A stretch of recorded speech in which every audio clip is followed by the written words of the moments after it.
안녕하세요. 저는 제 인생이 롤러코스터와 비슷하다는 생각을 하면서 살아왔습니다. 누구든 인생을 살면서 굴곡이 조금씩 생기기 마련이지만 저 같은 경우는 마치 롤러코스터를 타는 것처럼 굴곡의 차이가 엄청난 삶을 살았던 것 같아요. 롤러코스터와 제 인생이 조금 다른 점이 있다고 한다면 롤러코스터는 위로 올라가다가 가파르게 내려가고 다시 위로 올라가다가 가파르게 내려가잖아요. 반면 제 인생은 평평한 평지를 다니다가 갑자기 지하로 훅 꺼지고 다시 점점 평지로 올라가더니 내려올 생각을 안 하고 하늘 위까지 올라가는 길만 생기더라고요. 한마디로 힘들었던 고난을 이겨내고 지금은 꽃길만 걷고 있다는 말이죠. 저는 부모 없는 고아로 성인이 될 때까지 보육원에서 지냈었어요. 10살 때까지만 해도 저도 다른 아이들과 마찬가지로 부모님이라는 존재가 있었어요. 저희 집은 가난했지만 입에 풀칠 정도는 할 수 있었고 정말 화목했어요. 저희 부모님께서 싸우는 모습은 한 번도 보지 못했었고 두 분 다 제게도 화내신 적이 없었어요. 그리고 저는 돈을 얼마나 주든 절대 살 수 없는 것을 가지고 있었어요. 그건 바로 저희 어머니를 닮은 자신감이었는데요. 다 쓰러져가는 집이었어도 부끄러워하지 않고 친구들을 데리고 와서 놀곤 했어요. 돈 많은 친구들은 가난하지만 어디 가서든 기죽지 않고 자신감 넘치고 당찬 저의 모습에 부러워했었죠. 자신들은 항상 부모님들 기에 눌려 자신감이 사라진다고 했었거든요. 솔직히 돈 많다고 해서 그게 다 부모님 돈이지 친구들이 돈이 어디 있겠어요. 저는 성인이 될 때까진 모든 학생들은 평등하다는 생각을 항상 가지고 있었어요. 그래서 돈 많다고 유세 부리는 친구가 있다면 그게 자기 돈이냐고 따끔하게 한마디나 보냈죠. 야, 너한테서 이상한 냄새가 나. 나한테 가까이 오지 마. 너 때문에 가난 옮으면 어떻게 할 거야? 저리 가란 말이야. 너는 입에서 더러운 냄새나. 그렇게 돈이 많으면 제발 그 돈으로 네 입냄새나 좀 없애. 저렇게 고약한 냄새가 나는데 누가 너랑 말을 섞고 싶어 하겠니? 뭐? 너 말 다 했어?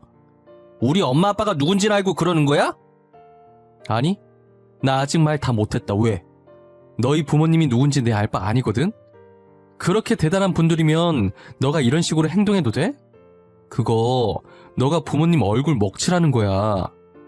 제가 집에 돈이 없어서 그렇지 자신감 넘치고 똑부러져서 어디 가서 절대 기죽지 않아요. 친구들이 무시한다고 한마디 하면 저는 두 마디로 갚아줬어요. 그러다 보니 제 성격이 너무 쿨하고 멋있다고 놀리던 애들도 다들 저를 좋아해 주더라고요. 어떻게 하면 그런 성격을 가질 수 있는지 물어보는 애들도 많아졌고요. 저도 방법을 알면 알려줬을 텐데 타고난 성격이라 어떻게 알려줄 방법이 따로 없었죠. 그렇게 자신감 넘치던 제가 언제 한 번은 자신감을 완전히 잃은 적이 있었어요. 그건 바로 저희 부모님이 세상을 떠나셨을 때입니다.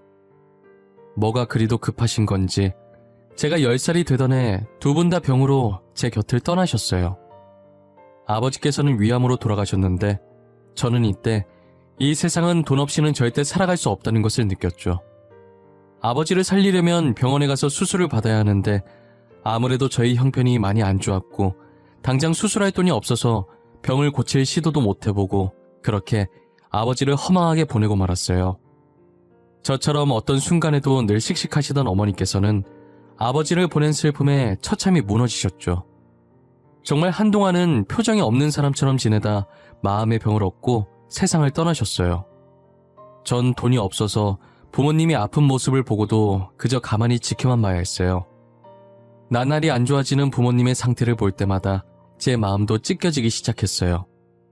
결국 부모님을 다 잃은 저는 갈 곳이 없어서 저와 비슷한 처지의 아이들이 모인 보육원에 가게 되었어요. 처음엔 더 이상 부모님이 제 곁에 없다는 걸 믿지 못했고 적응도 제대로 못했던 것 같아요. 제 전 재산은 부모님이었는데 전 재산을 잃으니 자신감도 많이 사라져 있더라고요. 그러다 보내는 이에 아무런 주소도 이름도 없이 받는 사람의 제 이름만 적힌 택배가 하나 온 거예요. 원장님이 주신 상자를 열어보니 안엔 편지가 든 봉투와 함께 옷과 필기구들이 있더라고요. 봉투 안엔 편지만 있는 줄 알았는데 현금도 들어있었어요. 편지를 읽어보는데 앞으로 자신이 저를 후원해주고 싶다는 내용이 적혀 있더라고요. 감사하다는 답장을 보내고 싶어도 익명으로 온 것이라 보낼 수 있는 방법이 없었어요. 혹시나 싶은 마음에 원장님께 물어봐도 모른다는 대답만 돌아올 뿐이었어요. 원장님, 이게 다 뭐예요? 이거 저한테 온 거 맞아요? 편지 읽어보니까 맞는 것 같긴 한데 도대체 누가 이걸 왜 저한테 주신 거예요? 글쎄, 나도 모르겠네. 보육원 입구에 누가 두고 갔길래 내가 가지고 왔는데 상자 위에 기진이 네 이름이 적혀있길래 너한테 온 것 같아서 준 것뿐이야. 그래요? 진짜 이상하다. 저 부모님 말곤 가족이 없거든요. 저한테 이런 거 줄 사람이 없는데 뭐지? 좋게 생각해. 너가 클 때까지 후원해 주시겠다잖아. 너무 착한 아이라서 너한테 천사가 왔나 보다. 하지만 매번 원장님을 통해서 돈과 옷들, 그리고 그때그때 필요할 만한 것들을 주셨죠. 저는 얼굴도 모르는 후원자께서 보내주신 옷들을 감사히 입고 돈은 필요할 때 빼곤 모조리 모았어요. 그리고 후원자가 쓴 돈이 아깝지 않게 기대에 부응하기 위해 공부를 열심히 하기 시작했어요. 사실 저는 공부에 취미가 없고 마땅히 이루고 싶은 꿈도 없었기 때문에 성적이 아주 개판이었거든요. 하지만 부모님이 돌아가시고 나서부터 의대에 가고 싶다는 생각이 들었어요. 10살 때 이런 생각을 했으니 저는 다른 아이들에 비해 이른 나이에 하고 싶은 것을 찾은 셈이죠. 솔직히 요즘 아이들은 자신의 미래인데 하고 싶은 것들을 못하고 다 부모님이 하라는 대로 하잖아요. 저는 부모님이 시켜서가 아닌 정말 진심으로 의사가 되고 싶었어요. 그래서 저처럼 돈이 없어서 치료를 받지 못하는 사람들을 도와주고 싶었어요. 저는 밤낮 할 것 없이 자는 시간과 화장실 가는 시간을 제외한 모든 시간에 책을 봤어요. 하물며 화장실에서 큰 볼일을 볼 때도 그 시간이 그냥 흘러가는 것이 아까워서 책을 가져가서 봤었죠. 그런 저에게 공부하면서 코피 흘리는 것은 예산일도 아니었어요. 미친놈 같겠지만 오히려 코피를 흘리면 공부를 많이 했다는 증거 같아서 괜스레 웃음이 나오더라고요. 당시엔 벌써 의대에 합격한 기분이고 그랬어요. 중학교, 고등학교 단 한 번도 전교 1등을 놓친 적이 없었어요. 당연히 놓칠 수 없을 정도로 공부를 열심히 하긴 했지만요. 밤샘 공부 앞에서는 값비싼 학원들도 다 소용이 없나 봐요. 기준아, 너 학원 어디 다녀? 우리 엄마가 너 학원 어디 다니는지 알아오래. 이번에 너네 학원으로 옮길 거라고. 나 학원 같은 거 안 다니는데? 당장 과자 살 돈도 없는데 어떻게 학원을 다녀? 너 중학생 때부터 나한테 돈 없다고 놀린 거 기억 안 나? 아, 그래? 그럼 너 학원도 안 다니면서 어떻게 항상 전교 1등을 하는 거야? 그냥 좋은 머리로 타고난 건가? 너 따로 문제집 같은 거 사는 거 있어? 아니, 어차피 학교 시험은 교과서에서 나올 텐데 문제집 봐서 뭐해? 그거 돈 낭비야. 나 교과서로밖에 공부 안 해. 그리고 애초에 머리가 나쁘면 비싼 학원을 다녀도 다 소용이 없는 거야. 항상 전교 1등을 하니까 친구들이 매번 저한테 학원 어디 다니냐고 물어보곤 했었어요. 그리고 저는 수능까지 잘 봐서 그토록 가고 싶어 했던 명문대 의대에 합격할 수 있었어요. 후원자분께 감사 인사를 전하고 싶은데 여전히 아는 게 없으니 보육원에서의 마지막 밤을 보내며 집에 오는 길에 산 케이크에 초를 불고 하늘에 대고 감사하다고 소리쳤어요. 제 목소리가 얼굴 없는 천사에게 들릴 수 있을지는 모르겠지만요. 20살이 된 저는 더 이상 보육원에 있을 수 없어서 월세방을 찾아 나섰어요. 후원자께서 어떻게 아셨는지 제가 떠나는 날 아침에 또 택배를 보내셨더라고요. 의대 합격을 축하한다고, 감사 인사 잘 들었다고 하시면서 이제 20살이면 보육원에 나와야 할 텐데 등록금이랑 집 구하는데 보태라고 돈을 보내주셨더라고요. 진짜 어떤 분인지 너무 궁금했지만 보육원 원장님은 끝까지 안 알려줄 생각이신 것 같았어요. 후원자분께서 익명을 부탁하신 것 같아서 더 이상은 묻지 않았어요. 후원자께서 주신 돈으로 합격한 대학교에 등록금을 입금하고 학교 근처에 자취방을 구하는데 반전세까지는 아니지만 반전세 못지않은 조건으로 월세가 싼 원룸을 구할 수 있었어요. 의대를 다니면서 알바를 할 수 있을 거라고 생각했는데 그건 제 착오였어요. 공부할 시간도 빠듯해서 알바할 시간이 없더라고요. 그리고 저는 성인이 돼서 후원이 끊길 줄 알았는데 대학 졸업할 때까지 제 자취방에 택배가 오더라고요. 저는 꽈탑이라 등록금 전액 면제라 필요 없는데 그래도 학기마다 꼭 보내주시더라고요. 등록금에 매달 월세 그리고 늘 그렇듯 편지가 함께 들어있었어요. 늘 멀리서 지켜보고 있다고 항상 제 곁에 후원자가 응원하고 있다는 걸 잊지 말라고요. 저는 힘들 때마다 그 편지를 보고 젖먹던 힘까지 다 짜냈던 것 같아요. 제게 있어서 그 편지는 부모님이자 든든한 버팀목 같았어요. 그러다 학교에서 만난 동기 한 명이 있었는데 이상하게 그 동기한테 끌리더라고요.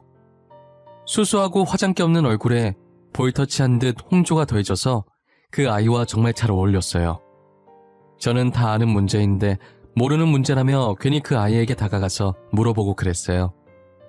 제가 물어볼 때마다 그 아이는 별말 없이 친절하게 다 알려주더라고요. 그러다 너무 물어보니까 장난으로 그 머리로 어떻게 의대를 왔냐고 하면서요.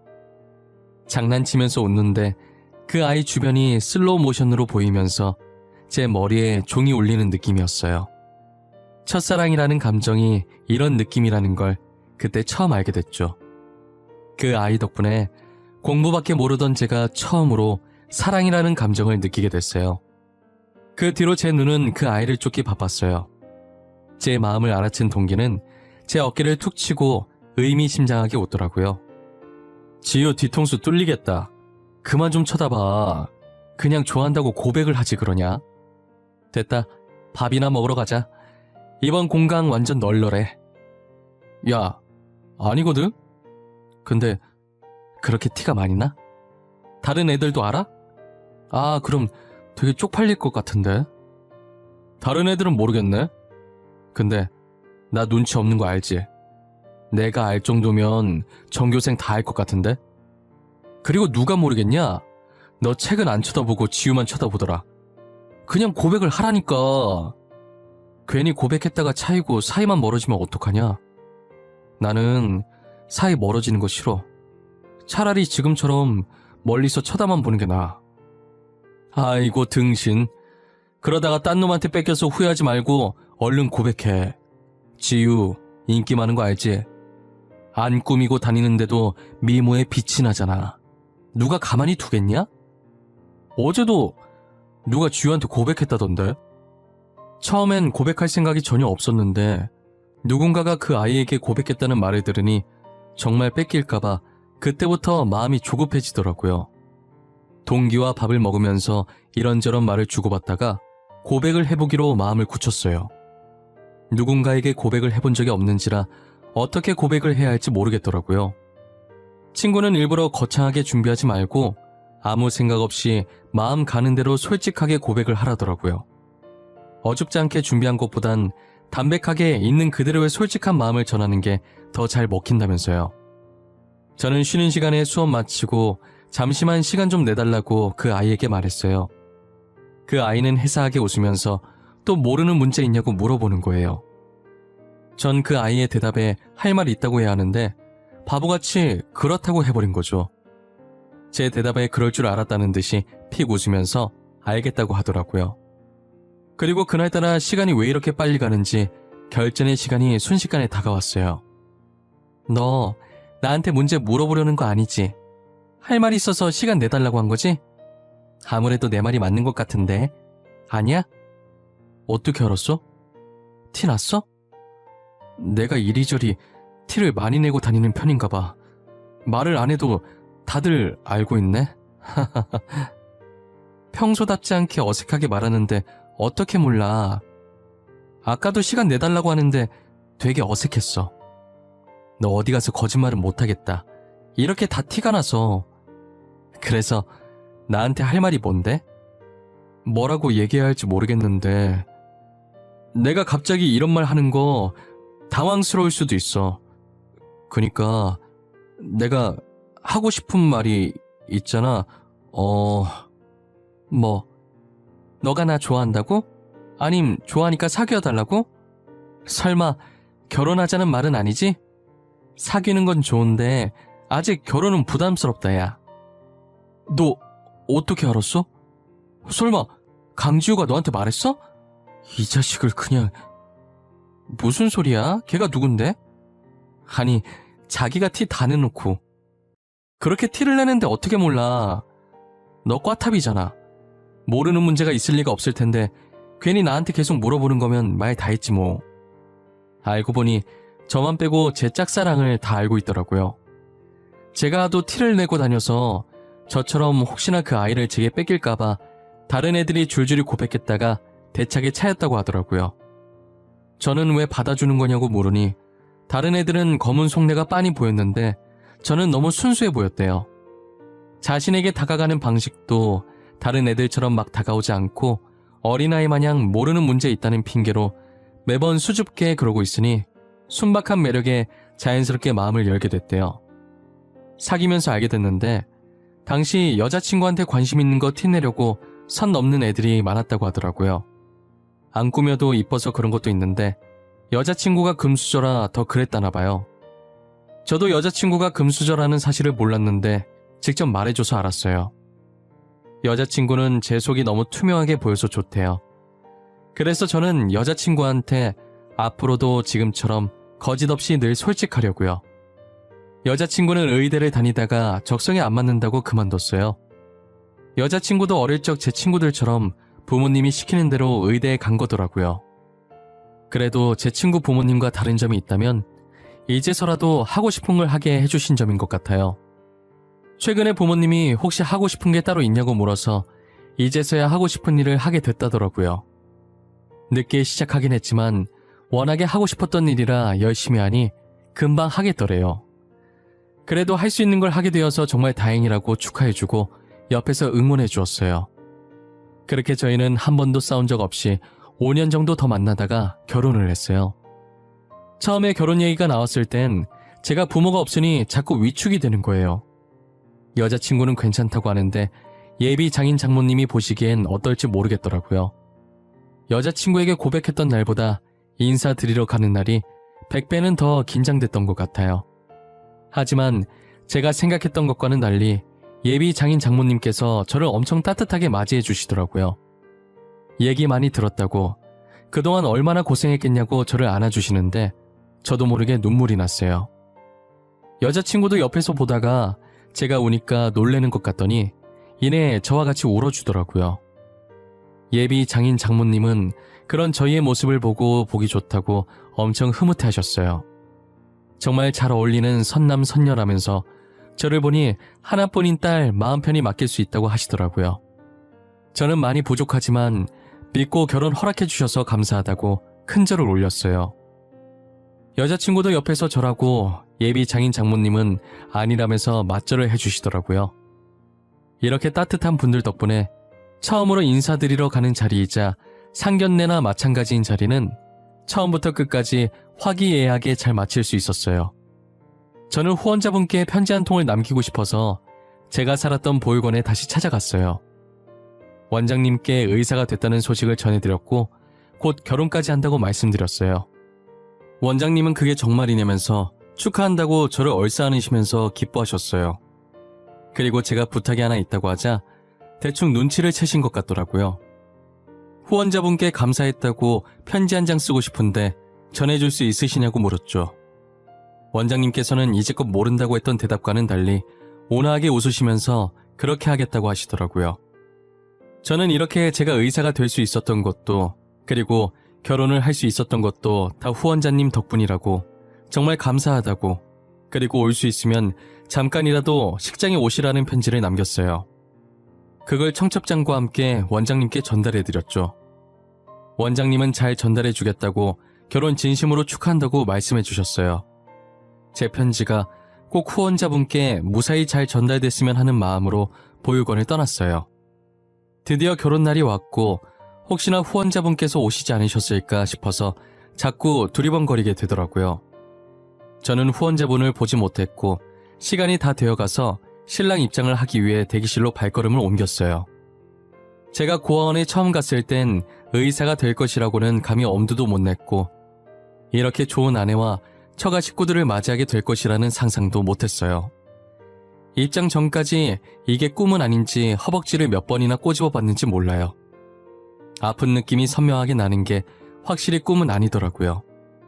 저는 무수한 사람들의 힘찬 박수와 함성을 받으며 입장을 하기 시작했습니다. 양쪽 귀빈들께 인사를 하면서 빠르게 눈을 돌려보았지만 후원자분은 안 계신 것 같았어요. 혹시나 편지가 전달되지 않은 것인지 무슨 일이 생기신 건지 5만 가지 생각이 다 들더라고요. 그래도 한 번뿐인 결혼식이니 망칠 수가 없어서 아무렇지 않게 신경 쓰이지 않는 척 했었어요.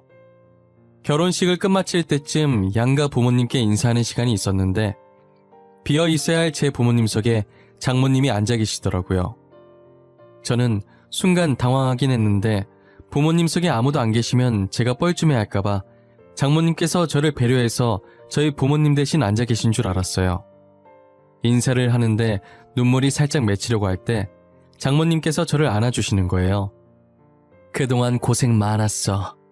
부모님 안 계시다고 엇나가지 않고 잘 자라줘서 고맙다. 늘 뒤에서 응원하고 있었어. 처음으로 보내준 편지도 잘 받았고. 기진이 네가 내 사위라서 참 다행이야. 편지요? 제가 장모님한테 편지를 썼었나? 설마 장모님이... 정말 장모님이 제 후원자셨어요? 일단 시 끝내놓고 마저 이야기하자. 내가 다 이야기해줄게. 이제야 내가 마음이 놓이네. 앞으로 우리 못난 딸 잘 부탁한다. 알고 보니 뒤에서 저를 응원해주시고 후원을 아끼지 않았던 얼굴 없는 천사가 제 장모님이셨어요. 장모님께서는 저희 어머니께 살아계실 때 세상에 둘도 없는 절친한 친구 사이였던 거예요. 장모님 집안이 원래도 엄청 부유한 집안이었는데 늘 자기 잘난 맛에 사는 가족들 때문에 언제나 자신감이 없었고 항상 기죽은 상태로 계셨다고 하시더라고요. 그러다 동네 계곡에서 저희 어머니를 알게 됐는데 딱 봐도 가난해 보이는 저희 어머니가 기죽지 않고 누구보다 당차게 할 말 다하고 사는 모습을 보면서 자신의 롤모델로 삼으셨다는 거예요. 보통 잘난 척하는 가족들에게 둘러싸이면 보고 배운 것이 그것밖에 없어서 집에서는 기가 죽어도 밖에 나와서는 어른들이 하는 행동 그대로 하잖아요. 저희 장모님도 어린 마음에 저희 어머니한테 가난하다고 한 소리 한 모양이었어요. 너네 집에 물 안 나와서 씻으러 여기 온 거야? 너한테 냄새나. 가난한 냄새. 그건 씻어도 절대 안 지워지는 냄새인데. 너 진짜 말 못되게 하는 재주 있구나? 나 씻으러 온 거 아니고 너처럼 그냥 놀러 온 거야. 그리고 나는 가난하긴 해도 행복해.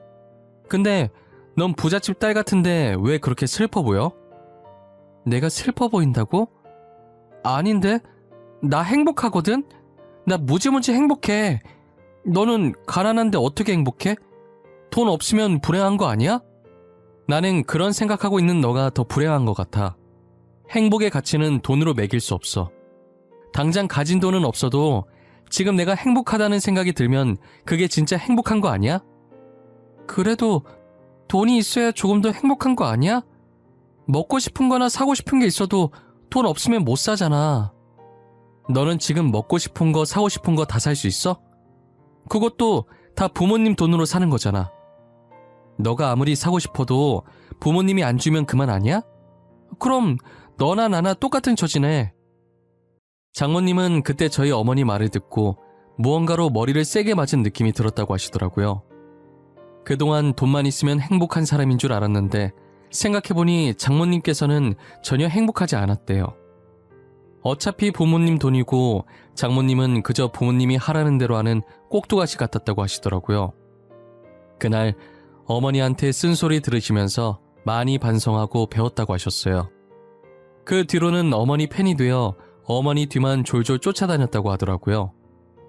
계속 인연을 이어가다가 어머니께서 이제 더 이상 살 날이 얼마 안 남았을 때 장모님을 찾아왔었대요. 자기마저 떠나면 저 혼자 남게 된다고, 염치 없지만 혼자 남을 어린 저를 부탁한다고요. 부탁할 사람이 없어서 왔다고 우시는 모습에 장모님도 따라서 많이 우셨다고 하셨어요. 장모님께서도 어머니가 떠나신 후로 저 못지않게 많이 힘들어 하셨던 것 같았어요. 장모님은 어머니의 부탁을 들어주기 위해 제가 보육원에 들어가는 순간부터 원장님께 비밀 지켜달라고 하고 뒤에서 몰래 후원해 주시고 계셨던 거죠. 그리고 저를 사위로 맞이하고 싶어서 아내에게 일부러 의대에 가라고 집착하셨다더라고요. 저와 아내가 대학을 다니면서 자연스럽게 만나게 해주려고 그랬던 것이었어요. 저는 농담 삼아 저희가 운 좋게 만나서 다행이지 각자 다른 짝 생겼으면 어떡할 뻔했냐고 하니까 그런 생각은 안 해봤다고 무서운 말 하지 말라면서 제 어깨를 안 아프게 살짝 치셨어요. 그러시더니 정말 제 말처럼 그런 상황이 왔다면 정말 끔찍할 것 같다고 하시더라고요.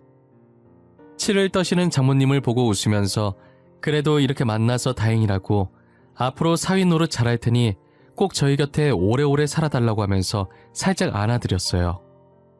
저희 이야기를 듣고 장인어른께서는 흐뭇하게 쳐다보고 계셨고 아내는 눈물을 흘리고 있었어요. 제가 이렇게 의사가 되고 좋은 가족들을 만나게 된 건 다 장모님 덕분이라고 생각했는데 알고 보니 험난 세상 속에서 혼자서 꿋꿋하게 잘 버텨준 어린 아들에게 주는 어머니의 선물이셨던 것 같아요. 저는 그동안 장모님과 어머님께 많은 사랑을 받은 만큼 다른 사람들에게도 베풀기로 마음먹었어요. 결혼한 지 2년쯤 지났을 때 장인 장모님께서 제 개인 병원을 하나 차려주셨었어요. 그래서 평일엔 병원 일을 하고 주말엔 보육원에 가서 봉사 차원에서 무료 치료를 해주었죠. 장인 장모님도 만족해 하시고 아내도 의대 출신이라 저를 따라서 보조해주며 도와주고 있어요. 전국까지는 아니지만 제가 살고 있는 지역의 여러 보육원에 가서 여전히 봉사를 하며 잘 지내고 있어요. 그리고 저희 부모님처럼 생계가 어려워 치료를 못 받는 분들이 계시면 찾아가 봉사를 해드릴 예정이에요. 이제껏 부모님이 일찍 돌아가셔서 그동안 사랑을 못 받고 자랐다고 생각했었는데 그건 제 착각이었어요. 늘 제 곁엔 친부모님과도 같으신 장인 장모님이 계셨고 보육원 원장님도 계셨고 그리고 어떤 값진 것들과도 바꿀 수 없는 사랑스러운 아내가 있었죠. 저는 그분들이 제게 주신 사랑을 평생 동안 절대 잊지 않으려고 해요. 그동안 힘든 시간이 많았지만 끝까지 포기하지 않고 달려왔더니 이런 행복한 순간들이 저를 찾아오네요. 당장 힘든 시간을 겪고 계신다 해도 그 속을 잘 보면 손톱만큼의 기쁨이라도 찾으실 수 있으실 거예요. 만약 찾으셨다면 힘듦에 잠식되지 말고 손톱만큼의 기쁨에 취해 계시길 바랄게요. 그렇다면 언젠가는 힘듦은 사라지고 기쁨만 남게 될 거예요. 이 글을 쓰다 보니 하늘에서 저를 지켜보고 계실 저희 부모님이 생각나네요. 어떤 표정으로 지켜보고 계실지 모르겠지만 부디 제게 수고했다고 말씀해 주셨으면 좋겠어요. 정말 수고 많았다고, 이제 더 이상 걱정이 안 된다고, 앞으로는 행복할 일만 남았다고 말이에요. 그리고 이뤄질 수 있을지 모르겠지만 늘 제가 생일에 촛불 불면서 비는 소원이 있는데 다음엔 꼭 저의 자식으로 다시 만날 수 있었으면 좋겠어요. 그땐 10년이라는 짧은 시간 말고 몇십 년 동안 길게 볼 수 있었으면 해요. 여러분들 부모님께서는 아직 여러분들 곁에 계시나요? 그렇다면 오글거리시겠지만 하루에 한 번 정도 부모님께 사랑한다는 말을 해주면 어떨까요? 지금 당장은 입에 안 붙고 힘들어도 나중엔 자연스럽게 부모님을 사랑한다고 말할 수 있을 거예요. 티는 안 내셔도 부모님이 여러분들의 사랑을 기다리고 있을 수도 있잖아요. 저의 이야기는 여기까지입니다. 제 이야기를 들어주신 모든 분들께 감사드리고 시국이 시국이니만큼 늘 몸조심하시길 바랍니다.